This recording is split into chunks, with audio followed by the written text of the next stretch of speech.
В Нерюнгри продолжается трехмесячник по проведению санитарной очистки города. 114 предприятий еженедельно убирают и облагораживают закрепленную за ними территорию и вывозят мусор.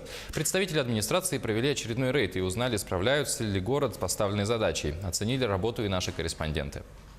Трехмесячник по проведению санитарной очистки территории города от зимних накоплений и твердых бытовых отходов начался активно. И в преддверии майских праздников центр города был очищен полностью. Тем не менее, и другие территории города требуют не меньшего ухода и внимания. По окончанию второго рейда можно сделать вывод, что половина из запоздавших все же приступили к выполнению санитарных работ и привели в порядок прилегающую к ним территорию. Жители города – это сотрудники предприятий, в первую очередь, наших самых крупных организаций, учреждений, действительно, скажем так, с энтузиазмом выходят и убираются.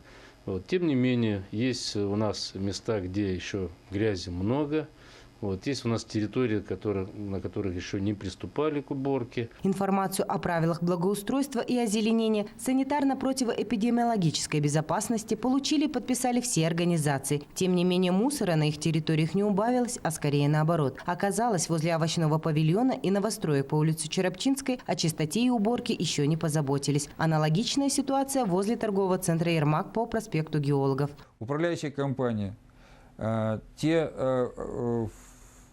коммерсанты у нас, деловые люди, которые содержат на территории города какие-то торговые точки, иные предприятия, выйдите на эту территорию и, согласно правилам благоустройства, в 15 метрах от своих объектов уберите все от мусора. Если к третьему рейду ситуация не изменится, будут приняты административные меры. Надеемся, что нерюнгринцы не останутся в стороне и общими усилиями наведут в городе чистоту и порядок. Александра Цыбикова, Аял Амосов, Нерюнгри.